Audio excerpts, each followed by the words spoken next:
Donc là, normalement, ça enregistre. Yeah! C'est bon, donc, salut Tébi, Salut! comment ça va? Ça va très bien et toi? Super, super, je suis super content de t'interviewer. Ben, merci.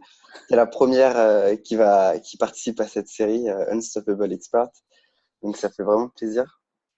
Ben, écoute, Euh, ça me fait plaisir d'être là aussi. bon, cool. Est-ce que tu peux te présenter pour les gens qui te connaissent pas, s'il te plaît? Alors, je m'appelle Tevi Cohn, je suis life coach et mon outil principal, c'est l'hypnose. Donc, j'utilise l'hypnose pour gérer les blocages inconscients des gens que je coach. Et ma spécialité, je coach principalement des gens qui sont HP, donc haut potentiel, et qui ont la particularité d'avoir un QI au-dessus de la moyenne, qui sont surdoués et qui ont une multitude de potentialités, qui ont une intelligence en arborescence qu'ils ont du mal à gérer dans une société qui n'est pas faite pour ça. Et je leur donne les clés pour avancer dans la vie, pour faire des choses très très simples quand eux, ils ont un cerveau qui est très très compliqué. D'accord. Et du coup, c'est quoi l'hypnose pour les gens qui en ont peur et qui redoutent un peu d'utiliser cet outil? Alors, l'hypnose, déjà, il faut savoir que l'hypnose, c'est un état qui est naturel, que tout le monde a expérimenté auparavant. C'est-à-dire que quand je vais d'un point A à un point B, par exemple, quand je vais, les gens qui sont salariés, qui vont au travail, quand je vais au travail et que je ne sais pas comment est-ce que j'ai fait pour arriver au travail ce matin, parce que je ne me souviens pas du trajet, parce que je ne sais pas exactement comment j'ai fait, bah, j'étais dans un état automatique qui est proche de l'état d'hypnose. Il y a aussi les étudiants, par exemple, quand on reste 3 heures avec ce prof qui a une voix extrêmement monotone et quel que soit ce qu'il nous raconte et quelle que soit la matière et quel que soit l'intérêt qu'on porte à ce qu'il dit, et ben, on finit toujours par s'endormir ou par avoir cet état de somnolence à la fin du cours. Et ben, cette voix monotone, c'est une technique d'hypnose en fait. Bon, le prof ne le sait pas, malheureusement pour lui, mais s'il changeait de voix, et ben, peut-être qu'il hypnotiserait moins ses élèves et qu'ils écouteraient un peu plus son cours. Et aussi, par exemple, il y a plein d'enfants qui se font hypnotiser tous les soirs par leurs parents, des parents qui prennent un livre et qui prennent toutes les voix des personnages quand ils racontent une histoire. Ben, ça aussi, c'est une forme d'induction à l'hypnose. Donc tout ça, c'est des états que on expérimente de manière automatique tout au long de notre vie. Et moi, ce que je fais avec les gens, c'est que je les guide volontairement dans cet état pour que eux, ils puissent gérer les problématiques intérieures, les blocages inconscients et les phobies aussi, et ce genre de choses. Voilà.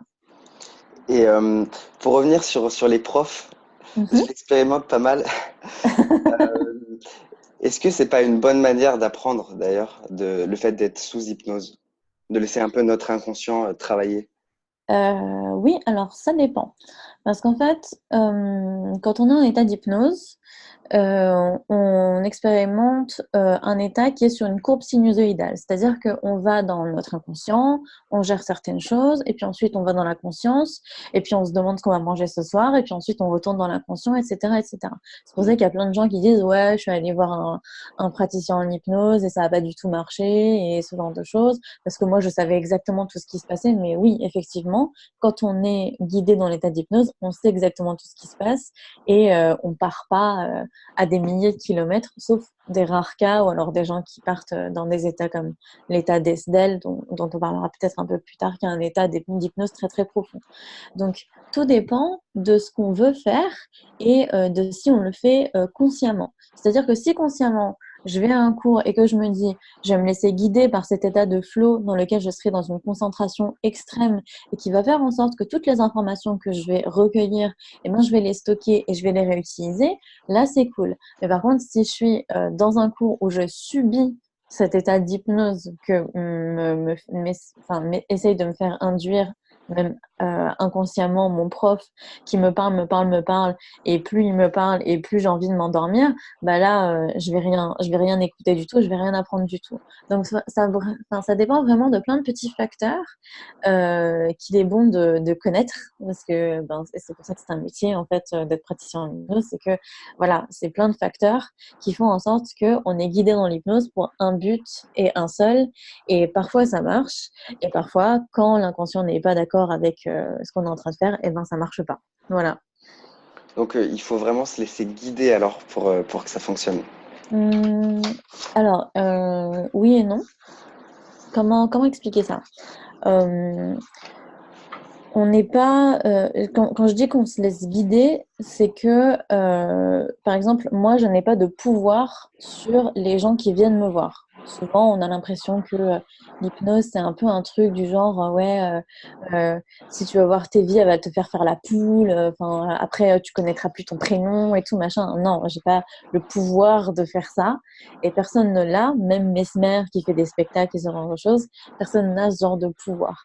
Ce qu'on fait avec les gens, c'est qu'on leur propose d'entrer dans cet état qui normalement est naturel et automatique, et on leur propose d'y entrer volontairement. Donc on les guide vers cet état. Donc D'accord. oui, effectivement, si tu te laisses pas guider, eh ben t'entreras pas en hypnose. Si tu te laisses guider, oui, là tu le feras. Mais ouais, c'est vrai qu'on donne des outils, mais si tu décides de ne pas utiliser ces outils, bah ça marchera pas, ça c'est sûr. Ok. Et du coup, comment est-ce que t'es arrivé comment t'es arrivé à utiliser l'hypnose dans ton métier et quel était ton parcours pour en arriver là? Alors, j'ai un parcours qui est assez compliqué, comme à peu près tous les surdoués que je connaisse, parce que évidemment, si aujourd'hui j'accompagne les gens qui sont surdoués, c'est parce que je le suis moi-même. Euh, J'étais au tout début assistante de direction d'un des grands cabinets d'avocats où je faisais un travail minable, exécrable, où chaque fois qu'on me demandait d'effectuer une tâche simple, je n'y arrivais pas, comme vérifier des photocopies ou faire le café parfaitement. Faut savoir que dans le milieu juridique, c'est un milieu qui est extrêmement maltraitant. Et ce n'est pas un jugement de valeur, c'est vrai, il y a même des études scientifiques sur le sujet, comme quoi les assistantes juridiques sont là pour être maltraitées par leurs collaborateurs ou par les associés des cabinets d'avocats. Donc c'est quelque chose de reconnu, le fait que ce soit un milieu qui est extrêmement maltraitant. Et moi, je me suis retrouvée surdouée, donc pas faite psychologiquement, neurologiquement pour effectuer des tâches simples, à faire un métier qui n'est un amoncellement de tâches simples avec des gens qui sont extrêmement maltraitants, donc qui me mettaient une pression alors que j'étais hypersensible pour effectuer des tâches que j'étais pas câblée pour faire. Donc il y avait un cocktail explosif de tout ce qu'il faut pas chez un surdoué en fait qui s'est retrouvé dans ce métier-là. Bien évidemment, au lieu de me dire ce métier n'est pas fait pour moi, je me suis dit mais qu'est-ce qui va pas chez moi? Évidemment, puisque je n'ai jamais remis en cause le fait Bravo. voilà, que mes patrons n'étaient maltraitants ou quoi que ce soit. Enfin, j'ai jamais remis en cause quoi que ce soit. Mm. Je suis allée voir une psychologue à ce moment-là qui m'a dit mais vous êtes surdoué, ce n'est pas possible de vérifier des photocopies pour votre cerveau. Et j'ai fait ah peut-être. Et aussi à ce moment-là, elle m'a dit que j'avais une bonne capacité d'écoute, que j'étais quelqu'un qui connaissait bien les histoires des gens, qui repérait très vite les schémas, et que j'étais plus faite pour la thérapie, l'accompagnement des gens, que pour l'assistanat, pour assister des gens. Et du coup, de ce constat-là, déjà, j'ai quitté le monde juridique, ce qui était un énorme soulagement parce que j'étais plus maltraitée et ça m'a fait énormément de bien. Et ensuite, je suis allée prendre un boulot salarié totalement alimentaire. J'étais hôtesse d'accueil. Et en même temps, j'ai suivi des études par correspondance de psychologie. En psychologie, je me suis rendu compte très très vite que en fait, la thérapie par la parole, c'était jamais assez. C'est jamais assez la thérapie par la parole. Au bout d'un moment, on peut savoir les causes de nos problèmes, mais à Mm. partir du moment où on les connaît, il faut agir dessus. Et pour agir dessus, il faut autre chose, il faut d'autres outils. Donc, j'ai cherché ces outils dans les thérapies comportementales. À ce moment-là, j'ai trouvé l'hypnose. J'ai fait une formation, enfin une initiation. Je suis tombée amoureuse de cet outil. Et c'est à partir de là que j'ai tout laissé tomber ce qu'il faut. J'ai juste voilà, pris une grande décision. J'ai fait une formation, j'ai pris toutes mes économies, j'ai fait une formation en hypnose, j'ai ouvert mon cabinet et de là, j'ai commencé à faire des petites sessions, des consultations heure par heure en hypnose. Voilà, ça a commencé comme ça. D'accord. Et pour ceux qui ne sauraient pas, c'est quoi la différence entre thérapie par la parole et comportementale? Alors, il faut savoir qu'il y a deux branches dans la psychologie qui s'affrontent et qui généralement ne sont pas du tout amies. Il y a, il y a la psychanalyse avec Freud, Jung, tout ce genre de grands personnages. La psychanalyse, c'est une thérapie par la parole. Il faut savoir que toutes les thérapies sont des thérapies par la parole de toute façon, hein. C'est des thérapies où on parle de toute façon pour avancer. Donc, la psychanalyse, c'est une branche de la psychologie qui fait que on essaie de trouver les causes des problèmes, les causes profondes des problèmes pour essayer de les gérer. Et c'est aussi une branche de la psychologie qui postule que si on attaque le symptôme sans avoir compris la cause, Mhm. eh ben, l'inconscient va trouver un autre symptôme qui sera probablement plus grave pour signifier à la conscience qu'il va falloir régler tous les problèmes qui sont inconscients. Donc, il y a ça à prendre en compte. Et puis, il y a eu tout l'avènement des thérapies comportementales, comme, bon, il y a l'hypnose, mais il y a aussi plein d'autres choses, comme l'EMDR, comme, bon, il y a plein de choses. Et les thérapies comportementales, elles postulent que, quel que soit la cause pour laquelle le symptôme est là, on peut traiter le symptôme de toutes les manières et on peut le faire assez rapidement, en quelques séances. Et puis, il y a eu cette nouvelle vague de personnes qui croyaient un petit peu aux deux, un peu comme moi, où on parle beaucoup aux gens pour savoir exactement quelle est la cause du problème et pour savoir aussi si le patient il est sûr de savoir pourquoi est-ce que le problème il est là. Et à partir du moment où tout est clair, là, on peut essayer d'agir sur le problème avec plein de petites techniques comportementales qui peuvent être, je ne sais pas si c'est pour une phobie des araignées, ça peut être une thérapie par exposition, c'est-à-dire qu'on lui met, par exemple, tous les matins un post-it avec juste une croix noire sur le mur. Il a l'impression au début que c'est une araignée, et puis ensuite, au fur et à mesure, il s'habitue, et puis on met je sais pas, une photo d'araignée ou j'en sais rien. Ensuite, on va dans un vivarium, enfin bon, une exposition petit à petit. Et puis au final, c'est comme ça qu'on traite la phobie de manière totale et générale et éradiquée complètement, sans aller jusqu'à se dire l'araignée, c'est l'image de la mère et du coup, il faut que tu règles tes problèmes avec ta mère et comme ça, eh ben, tu n'auras plus cette phobie des araignées ou ce genre de choses. Ça, c'est plutôt c'est comment dire, c'est une caricature de la psychanalyse, mais c'est ce dont on en retient de manière générale. Voilà. Ok, et du coup aujourd'hui tu as choisi de te spécialiser dans l'alimentation, le sport et l'image de soi. Pourquoi est-ce que tu as choisi de te spécialiser dedans? Alors, ça, c'était mon premier parcours au tout début. J'ai choisi de me spécialiser là-dedans parce que c'est quelque chose qui me tenait énormément à cœur personnellement, vu que à l'époque, je faisais 3 à 4 heures de CrossFit par semaine, ce qui est beaucoup, hein, franchement, pour n'importe qui. Et aujourd'hui, je fais combien 6 à 8 heures d'haltérophilie par semaine. Donc ça aussi, c'est beaucoup pour la plupart des gens. Ah oui, Et en fait, l'importance de mon sport a fait en sorte que ça a développé un autre œil sur l'image de moi-même et sur l'image que que je renvoyais aux autres.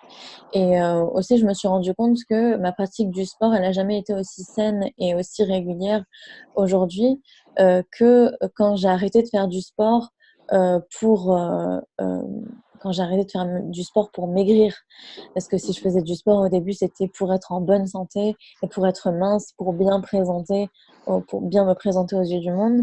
Si aujourd'hui je fais du sport, c'est parce que j'aime ça. Parce que j'aime faire de l'haltérophilie et j'aimais faire du crossfit à l'époque aussi. Donc, si je suis aussi régulière, c'est parce que j'aime ça et je voulais à l'époque replacer au centre de la vie des gens cet amour de soi et cet amour des choses qu'on fait, comme ses loisirs, mais aussi son travail, et aussi les relations avec les gens, que ça soit moins toxique et ce genre de choses. Et puis, je me suis rendu compte au fur et à mesure que ce message-là, c'était un message qui touchait beaucoup plus les surdoués que simplement les athlètes, qu'il y avait une cible de personnes que je touchais qui était beaucoup plus restreinte et beaucoup plus précise. Et c'est pour ça que je me place là-dedans. d'accord. Et du coup as parlé de haut potentiel, de surdoué. J'ai aussi entendu les termes de multipotentiel, hypersensible. Ouais. Tu peux nous dépatauger un peu de tous ces termes si on n'est pas dans le domaine. Alors, quand moi j'ai été diagnostiquée, donc j'avais 6 ans, donc c'était il y a plus de 20 ans déjà, on parlait de surdoués et de douance intellectuelle. Et puis au fur et à mesure, on s'est rendu compte que les surdoués, ceux qu'on appelait les surdoués, n'étaient pas plus doués que la moyenne. Le profil intellectuel de quelqu'un, il est composé de plein d'intelligences différentes. Il y a l'intelligence sociale, le fait de savoir se comporter en société, de savoir se faire des amis, de savoir se comporter avec les gens. Il y a l'intelligence émotionnelle, qui est le fait de comprendre les émotions, ses propres émotions et les émotions des gens. Il y a aussi l'intelligence logico-mathématique, le fait de comprendre les suites de chiffres et de nombres, de savoir calculer facilement et de savoir se repérer dans, je sais pas, dans des suites logico-mathématiques. Puis il y a l'intelligence géographique, spatiale, ou ce genre de choses. Voilà. Donc, les surdoués, généralement, c'est des gens qui ont une des intelligences qui est beaucoup plus haute que la moyenne, mais ils ont un profil généralement aussi hétérogène, c'est-à-dire que les autres profils intellectuels sont beaucoup plus bas que la moyenne aussi. Donc ça, peut y avoir quelqu'un avec une intelligence, je sais pas, littéraire qui est très très très élevée, mais une intelligence émotionnelle qui est très très basse. Et du coup, ça donne des profs de philosophie à l'université qui n'arrivent pas à donner des cours en one-to-one avec leurs élèves parce qu'ils sont complètement terrifiés à l'idée de devoir expliquer quelque chose à une seule personne à la fois. Donc ça, c'est quelque chose à prendre en compte. Donc c'est pas des gens qui sont plus doués que la moyenne, pas du tout, c'est des gens qui ont une intelligence qui est différente. Et c'est pour ça que avec le temps, on a appelé les surdoués les hauts potentiels, c'est-à-dire des gens qui ont un potentiel qui est haut. Ils ont potentiellement la possibilité de faire de grandes choses ou ce genre de choses. Enfin, c'est mon interprétation des choses. Après, peut-être qu'on les appelle pour ça autrement. Ensuite, il y a plein d'autres termes qui sont dérivés de ça. Les zèbres, on dit souvent ça aussi, les zèbres. J'ai Euh, entendu. voilà, sûrement parce que, je sais pas, parce que dans la savane, par exemple, on sait toujours pas pourquoi les zèbres ont des rayures. Il y a plein d'études scientifiques sur le sujet, mais on ne sait toujours pas. Enfin, on les appelle aussi les multipotentiels. Il y a aussi, enfin, je pense qu'il y a plein de termes pour dire surdoué ou haut potentiel, parce que finalement, se dire HP dans une société de neurotypique, c'est très très marginalisant et c'est aussi se mettre en position de vulnérabilité. Donc c'est un peu mieux vu de dire qu'on est zèbre parce que on a moins l'arrogance de dire qu'on est potentiellement plus intelligent. D'accord. Et, au- et du coup, un haut potentiel est hypersensible ou c'est pas du tout lié? Alors, il y a des gens qui postulent que c'est lié et d'autres non. Après, c'est vrai que c'est un symptôme, si je peux appeler ça comme ça, ou une particularité en tout cas, qu'on retrouve souvent chez les hauts potentiels, en tout cas l'hypersensibilité. Et quand je parle d'hypersensibilité, je peux parler d'hypersensibilité émotionnelle, bien sûr, comme on l'entend de manière générale, mais il y a aussi l'hypersensibilité des sens, comme euh, le fait d'être l'hyperesthésie, par exemple, c'est-à-dire de pas d'entendre mieux que les autres, mais d'entendre les sons de manière un peu différente. Par exemple, on a en commun une connaissance qui s'appelle Jérémy Coleman. Ouais, Lui, bah oui. voilà, lui, il a une hypersensibilité auditive, l'hyperesthésie auditive, et quand il entend un bruit sourd, ça le heurte tellement profondément psychologiquement qu'il en a mal presque physiquement. Donc, il y a ça aussi qui est à prendre en compte dans le profil du haut potentiel, c'est que c'est des gens qui, par exemple, quand on a une hyperesthésie visuelle, euh, c'est des gens qui rentrent dans un café et qui peuvent se dire combien de personnes portent des Stan Smith, par exemple, de Mm, manière instantanée. mm. Moi aussi, j'ai une hyperesthésie auditive. Quand je vais dans un endroit trop bruyant avec trop de gens qui parlent en même temps, s'il y a plus, je sais pas, de 3 conversations en même temps, je peux suivre toutes les conversations à la fois, mais par contre, Pareil. voilà, par contre, c'est impossible de parler. Mm, Donc, il y a des gens qui y arrivent très bien, qui arrivent à se focaliser sur une conversation à la fois, et puis d'autres pas du tout. Donc ça fait partie de l'hypersensibilité aussi. mais c'est plus l'hyperesthésie, c'est-à-dire la manière de ressentir les sens qui est différente de la moyenne. Voilà. Et donc, on peut avoir une hypersensibilité de plusieurs sens. Ouais, totalement, ouais, ouais, ouais. On peut, je sais pas, je crois que j'avais une copine qui avait une hyperesthésie auditive, comme moi. Donc, on se retrouvait toujours à deux dans des cafés très calmes et qui aussi avait une hyperesthésie au niveau de l'odorat, du coup, qui est quand elle sortait dans la rue, pouvait dire où est-ce qu'était la boulangerie parce qu'elle sentait l'odeur du pain, ou alors dans cette pizzeria, ils utilisent du basilic frais avant même d'entrer dans le restaurant, avant même de goûter les plats. Donc, ouais, c'est totalement possible. Ok, ah, je croyais que j'avais des hallucinations. Comment on dit? Quand je sens Nasal. une odeur, une hallucination nasale, quand je sens une odeur, mais que personne d'autre la sentait. C'est bizarre, mais au final, je comprends. Et ben voilà, ça porte un nom, Ouais, effectivement.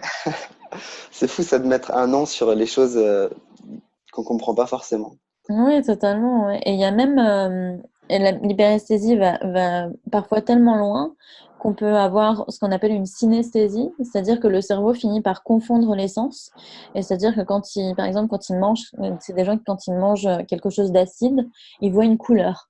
Ils voient le vert ou du rouge ou ce genre de choses. Et quand ils entendent un bruit, quelque chose comme ça, ils ressentent quelque chose de très fort. Enfin, bon, les sens se mélangent dans le cerveau. Et du coup, ça fait quelque chose d'assez singulier, quoi. Hmm. Et donc aujourd'hui, tu accompagnes tes clients de quelle façon? Alors, En... Oui, vas-y. alors j'accompagne les gens sur 6 mois, sur des problématiques qui sont généralement bien particulières, qui sont bien. Enfin, généralement, il y a presque que les surdoués qui ont ce genre de problématiques. Je- Ça peut être. Il y a des gens qui ont du mal à reprendre le sport, mais pas comme les neurotypiques le peuvent. C'est-à-dire que c'est pas. Euh, j'ai arrêté le sport et je veux juste le reprendre et puis voilà, j'ai besoin juste d'un coup de pouce et ça ira. C'est des gens qui vont essayer des dizaines et des dizaines et des dizaines de fois et au bout de 2 semaines, ils n'y arrivent plus parce que c'est une tâche bien trop simple de mettre un rituel dans sa vie. Donc, il faut les aider à avoir ce genre d'outils. Donc, je les accompagne sur 6 mois à raison généralement d'une fois par semaine, toujours online parce que l'hypnose, ça marche aussi bien en face à face que par écran interposé. Mhm. Et du coup, je les aide sur ces problématiques-là, non seulement en faisant des séances d'hypnose ensemble. Euh, donc, c'est des séances d'1 heure, du coup, moitié anamnèse, on appelle ça dans le milieu. Donc, moitié, on parle, on discute des problématiques et on voit ensemble ce qu'on doit faire cette semaine. Et ensuite, moitié séance d'hypnose. Et puis ensuite, une fois qu'elle est finie, on a des objectifs pour la semaine prochaine. Et je donne des outils pour pouvoir atteindre ces objectifs. Donc, ça peut être un PDF d'auto-hypnose pour pouvoir faire de l'hypnose à la maison seule sans que j'ai besoin d'être là. Ou alors, ça peut être un audio aussi à écouter tous les jours. Ou alors, ça peut être, je sais pas, ça peut être un exercice tout simple comme remplir sa bonbonnière de bonbons pour voir des bonbons tous les jours et pas avoir la compulsion d'en manger à chaque fois qu'on va euh, au supermarché. Enfin, ça peut être plein de choses comme ça, différentes. Mais en tout cas, le but à la fin des 6 mois, c'est non seulement de savoir utiliser l'hypnose comme outil dans sa vie de tous les jours, mais aussi d'être complètement autonome pour pouvoir gérer sa vie et ses émotions et arrêter de se laisser, j'allais dire guider, mais non, c'est plus de laisser ce petit dictateur des émotions nous rabaisser et prendre le dessus, quoi. Ok. Il me faut absolument l'hypnose pour les bonbons. C'est facile pourtant, hein. Franchement, en 3 ou 4 séances, généralement, ça part tellement facilement les compulsions alimentaires. Ah oui. Ouais, c'est ça qui est aussi singulier en fait dans les coachings en général d'ailleurs, c'est que les gens viennent pour une problématique qui est généralement très très simple, genre je veux reprendre le sport ou je veux réussir à me concentrer ou alors je veux arrêter de manger des bonbons par exemple. Mhm. Et au final, en 1 ou 2 séances, c'est fini. Puis après, bah, faut finir les 6 mois quand même, parce que bon, bah, il y a, il y a 24 séances en tout, donc voilà. Et, euh, et ensuite, on attaque des choses un peu plus profondes qui finalement sont les causes sous-jacentes derrière ces compulsions-là, quoi. D'accord. Ok. Ouais, au final, vouloir manger des bonbons, etc., c'est des symptômes. Bah, pas tout le temps, évidemment. Il y a des gens qui mangent des bonbons parce que c'est bon. Ils n'ont pas trop de problème avec ça. Ouais, ouais. Mais, si tu es prêt à payer un coach et à faire de l'hypnose parce que manger des bonbons, c'est tellement handicapant pour toi qu'il te faut ça pour t'en sortir, je pense qu'il y a quelque chose derrière, oui. D'accord. Et donc aujourd'hui, tu as arrêté, ou peut-être que tu n'as jamais fait, mais tu ne vends pas de séances à l'heure. Non, plus du tout, non. C'est ce que je faisais au début. Ouais. Ça marchait très mal. En fait, non, c'est pas ce qui s'est passé au début. Au début, ce qui s'est passé, c'est que j'étais encore en 39 heures. Ouais, j'allais dire 35 heures maintenant, j'étais en 39 heures en tant que salariée. Mhm. Et je me déplaçais chez les gens pour leur faire une séance d'hypnose, qui est aussi qualitative que maintenant d'ailleurs, pour 30 balles. Et ça, vraiment, moi, j'aurais jamais dû faire ça. Mais bon, je l'ai fait, c'est bien, c'était une Ouais, belle c'est une expérience. expérience, ouais. Voilà, c'est au début, comme ça on fait des erreurs. Là, c'était une grosse erreur. J'aurais jamais dû faire ça. Et, euh, et du coup, voilà, j'ai fait ça pendant un temps. Et ensuite, j'ai décidé ensuite, j'ai eu un appartement qui a fait que je pouvais recevoir des gens chez moi. Donc, ça a été une nouvelle étape. Donc, à partir de ce moment-là, j'ai plus été en 39 heures, j'étais en 35 heures. Mhm. Et j'ai reçu le soir et les week-ends. Ça marchait pas non plus, même si j'étais en consultation à 60 € de l'heure, ça marchait plus. Et j'ai rencontré à ce moment-là Florian Morata, qui Mhm. travaille avec Jérémy Coleman, du coup, mon coach, c'est mes deux coachs dans le programme Mercure, qui m'a dit, mais Tévi, d'une part, t'es pas assez cher, et puis d'autre part, les consultations à l'heure, tu n'en vivras jamais. Ça ne marchera jamais, Tévi. Ça n'est pas possible. Et tous ceux à qui ça arrive et qui ont des cabinets en hypnose pour qui ça marche bien et qui arrivent à vendre des consultations à l'heure, d'une part, ils ont plein de lapins, donc des gens qui prennent rendez-vous et qui ne viennent jamais. D'autre part, ils n'ont aucune visibilité sur 6 mois sur leurs finances. Parce que, évidemment, quand tu as des consultations au compte-gouttes, tu ne peux pas savoir combien est-ce que tu vas gagner par mois. Et en plus, bah, c'est des gens qui payent une fortune en visibilité sur Internet, en publicité, voilà, en visibilité. Et ça ne marche pas si bien que ça parce qu'ils doivent investir énormément, énormément. Mhm. Donc, il m'a dit, Tévi, augmente tes prix et arrête de vendre à l'heure. Fais des programmes. Donc, je l'ai pas écouté tout de suite, évidemment, parce que Florian, on l'écoute jamais tout de suite. J'ai augmenté mes prix, mais j'ai pas commencé les programmes. J'en ai mis en ligne, mais je les ai jamais, j'ai jamais fait la publicité de ces programmes-là. Sûrement parce que j'avais trop peur. Je sais pas pourquoi exactement, mais en tout cas, je l'ai pas fait. Je n'étais pas prête à ce moment-là. Et je suis passée de 60 € à 90 € l'heure. J'ai commencé à respirer à ce moment-là. Et très vite, je me suis rendu compte que oui, c'était plus possible de rester même à ce prix-là à l'heure.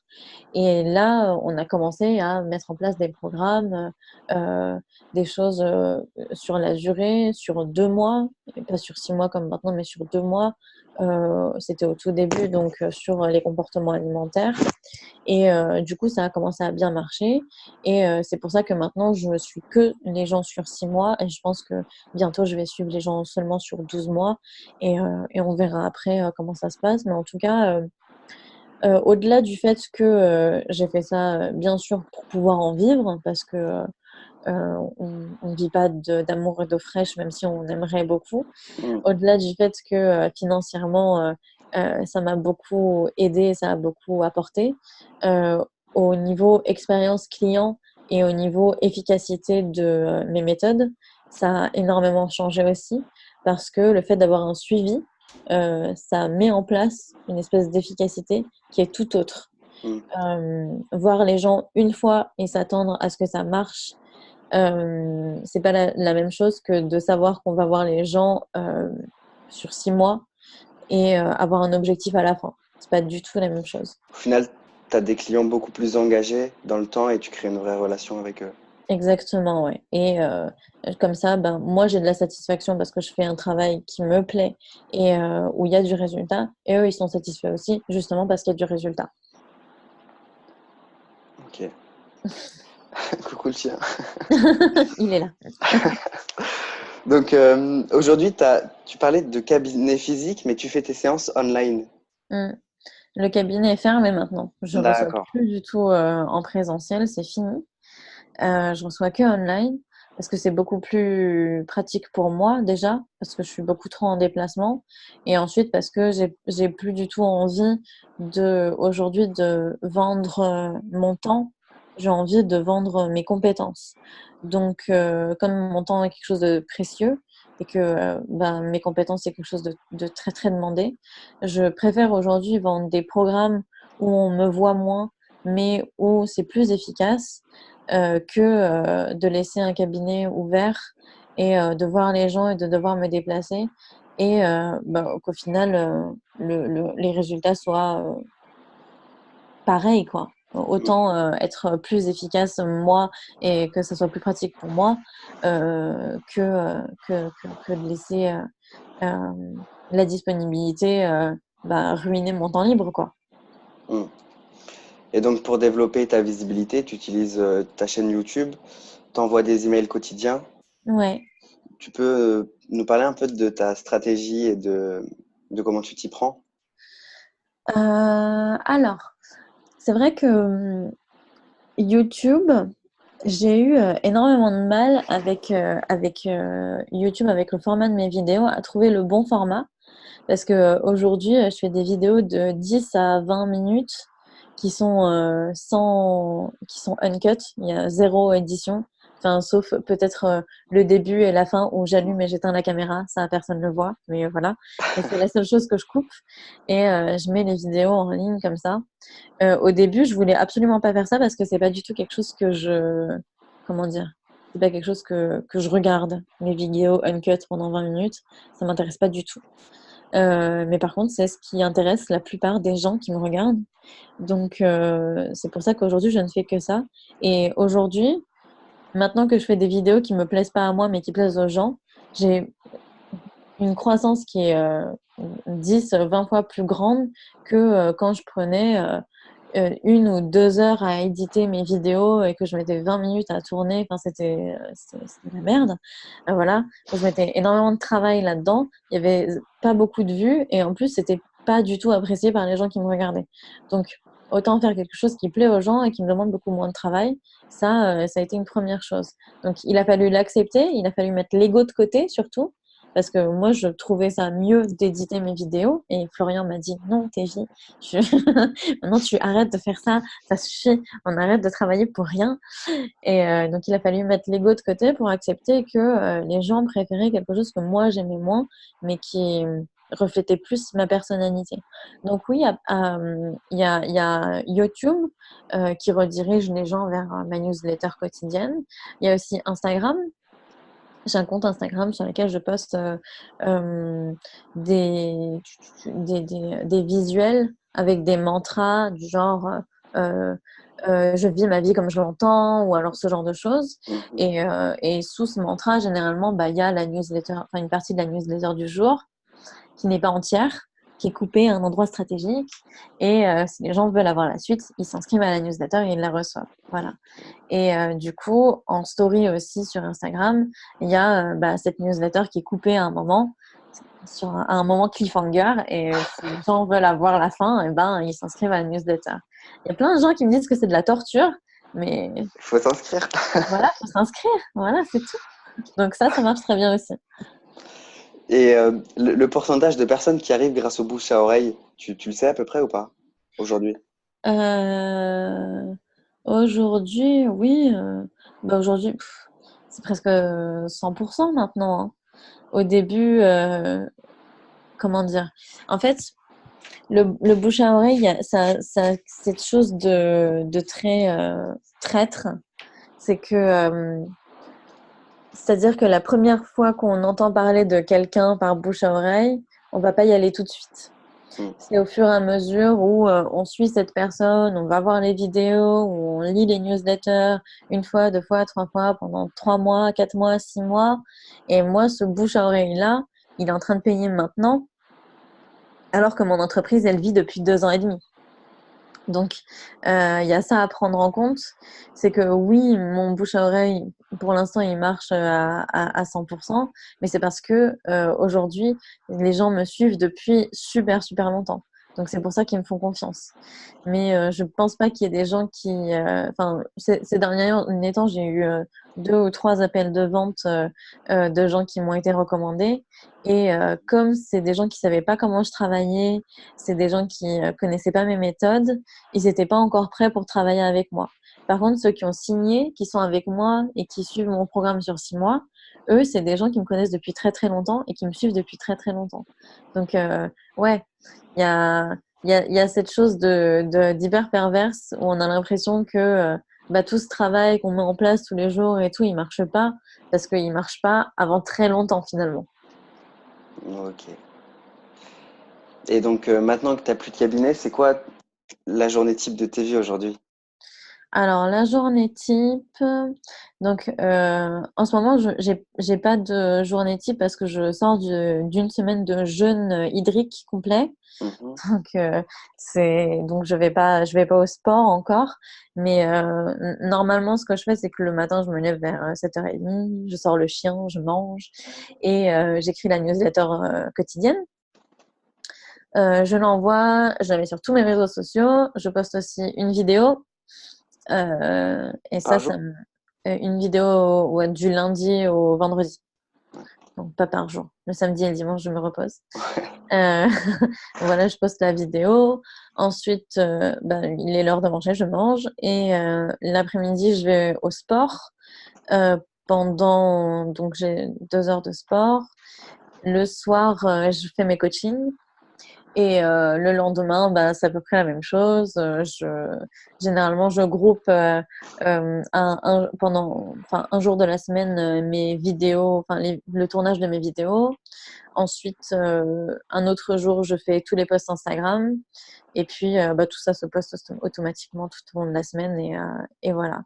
Et en ce moment, je suis en train de mettre en place un nouveau programme, justement, parce que jusque-là, je recevais les gens, enfin, je coachais les gens en one-to-one. Mais maintenant, j'aimerais faire des groupes parce que je me suis rendu compte que ben, les surdoués, ils avaient souvent presque tous les mêmes problématiques et ils avaient aussi une problématique qui était très très forte et qui va se régler en faisant des groupes. C'est la problématique de la solitude parce que comme par exemple, tu me parlais de l'hyperesthésie, de ton hyperesthésie, du Mm. fait que c'était quelque chose qui t'avait soulagé d'entendre que tu n'étais pas fou et que c'était quelque chose que finalement il y avait un mot à mettre là-dessus.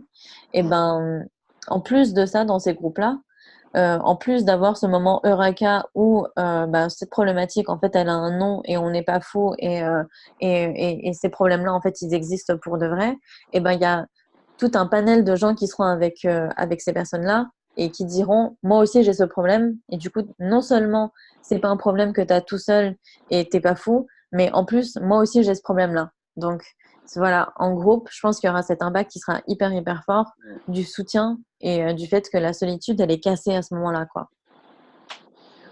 Ouais, c'est fou. La synergie de groupe, ça crée quelque chose, hein.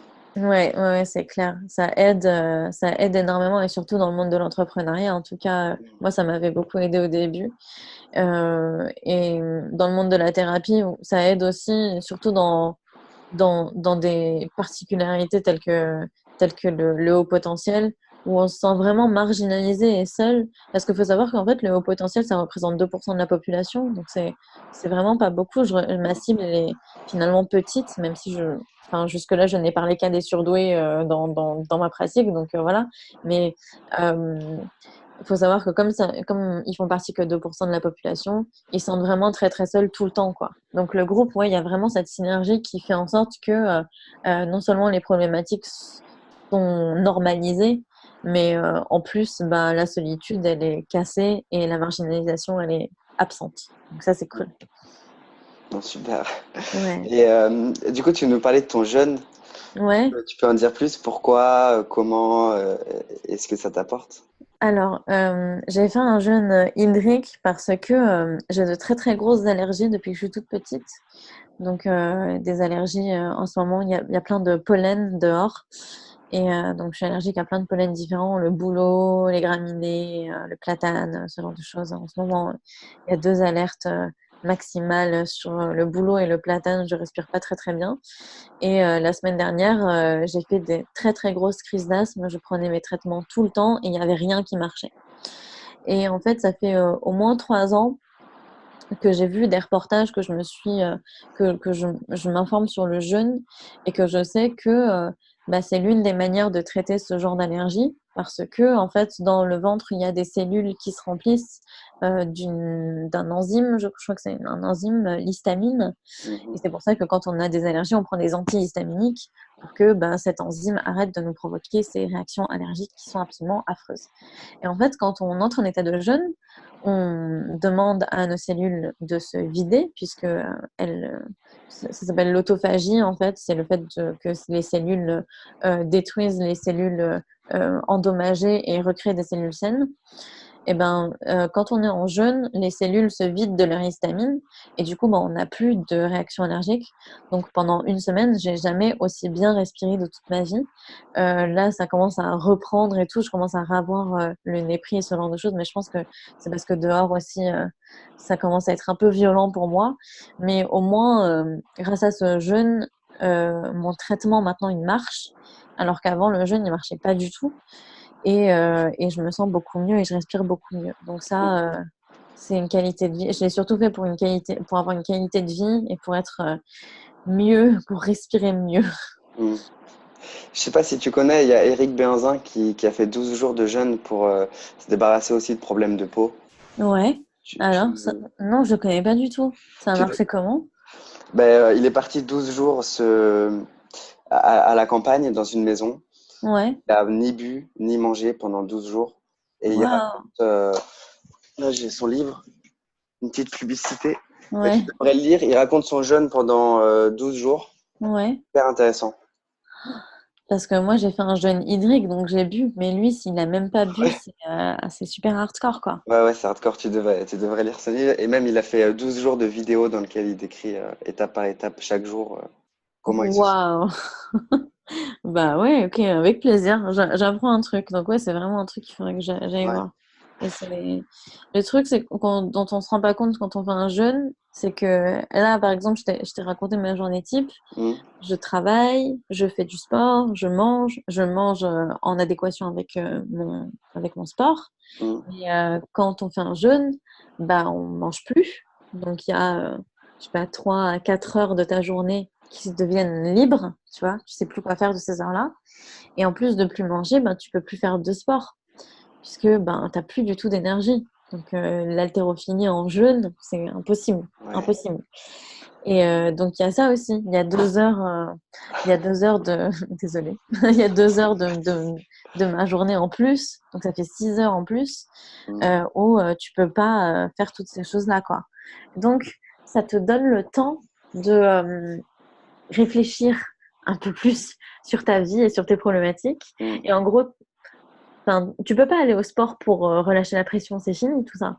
Donc tu es obligé de faire face à toutes ces problématiques-là. Et le jeûne, j'avais pas prévu que ça soit autant d'introspection, autant de, autant de choses à réparer à l'intérieur. Mm. Donc c'est pour ça que ce livre, il doit être super intéressant, je pense, parce que, ouais, Ouais, il a dû réparer plein de trucs en 12 jours sans boire ni manger. ouais, ouais, clairement. Et du coup, t'as arrêté les emails pendant 7 jours. Oui, j'ai arrêté les emails aussi. T'as Enfin, arrêté euh, totalement. ouais, j'ai tout arrêté. Enfin, si, j'avais continué à faire des vidéos pendant les 3 premiers jours. Et les 4 derniers, c'était impossible parce que j'étais trop fatiguée et j'étais trop. J'avais besoin, j'avais besoin de tout couper en fait. J'avais vraiment besoin de me Mm, retrouver avec moi-même et ouais, de me rencontrer. ok.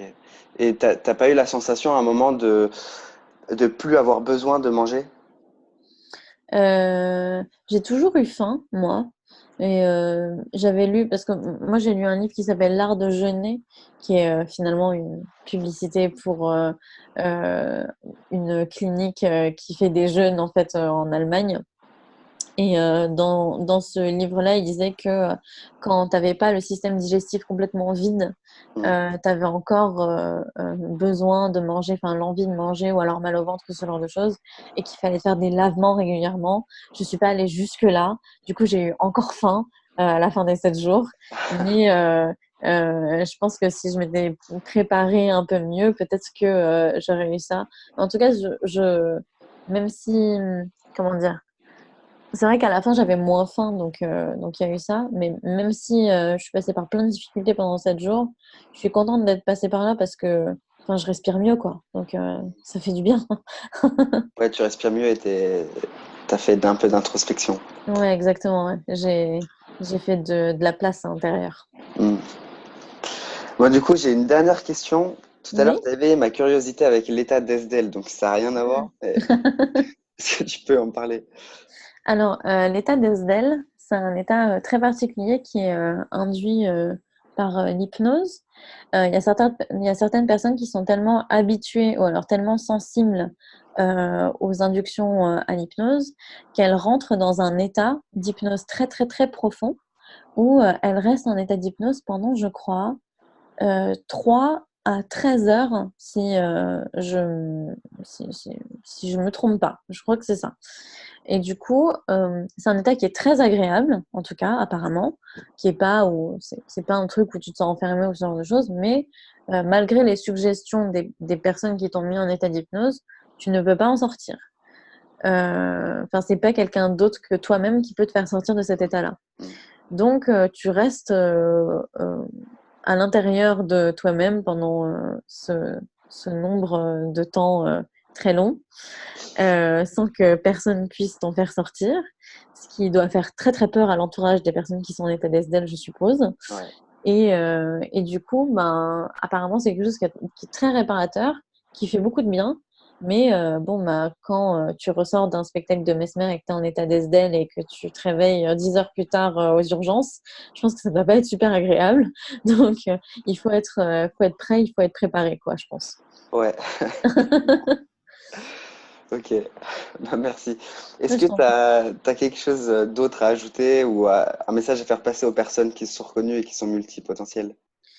Euh, si j'aurais, enfin, si j'avais un message à leur faire passer, ça serait de se faire accompagner, quoi. Je sais que ça a l'air de prêcher pour sa paroisse, mais moi-même, il y a 5 ans, quand j'étais encore assistante de direction et que je savais pas que j'étais maltraitée et que je savais pas que j'étais pas du tout à ma place et que cette société était pas faite pour moi, moi-même, je suis allée voir une psychologue qui était spécialisée dans le haut potentiel et qui a réussi à m'aider à sortir de tous ces comportements destructeurs, à rechercher encore ce genre de, comment dire, de milieu malsain qui finalement était un milieu enfin, qui ressemblait beaucoup à ma famille puisque j'ai une famille maltraitante. Donc j'ai été aidée pour sortir de là. J'ai été aidée pour comprendre mes propres comportements. J'ai été aidée euh, pour, euh, pour avancer dans ma vie. Et j'ai un pote qui est Anthony Morvan, qui est cofondateur du programme Alpha Body, Mm. qui avait écrit un statut qui était très juste à ce sujet, qui disait que quand il était avec son ex, il avait beau essayer de se chatouiller lui-même, il n'y arrivait pas. Et il suffisait qu'elle approche un tout petit peu ses mains de ses pieds Mm. et pour que il éclate de rire et qu'il se recroqueville en position fétale. Ben, en fait, un coach, c'est exactement la même chose. Il y a des choses, t'as beau savoir, t'as beau essayer, t'y arrives pas. Et ben, le coach, il va réussir te, à mettre des mots sur tes problèmes et aussi à trouver une solution qui est adéquate et qui te correspond pour pouvoir avancer. Et dans le haut potentiel, je pense que c'est hyper important de casser ce cycle de la solitude et d'arriver à trouver de l'aide, à trouver une aide adéquate pour faire en sorte que ce comportement et cette manière de penser qui est si particulière puisse enfin devenir adéquate et intégrée dans cette société qui n'est pas faite pour ce genre de mode de pensée. Voilà. Ok. Donc, après ce beau message, comment on peut te retrouver? Comment est-ce qu'on peut me retrouver? Ben, on peut me retrouver sur YouTube, on peut me retrouver en s'inscrivant à ma newsletter sur mon site internet et aussi sur Facebook, partout, je suis partout. Sur Instagram, je suis partout. Ok, moi, de toute façon, je mettrai tous les liens. Donc voilà, allez retrouver Tevie si vous avez besoin d'aide, d'être coaché, accompagné et, euh, et comprendre un peu plus sur votre fonctionnement si vous vous reconnaissez. Yes, Bon, merci beaucoup Tevie pour ton temps, pour je cette t'en interview prie. Merci à toi. et à la prochaine. Allez, salut.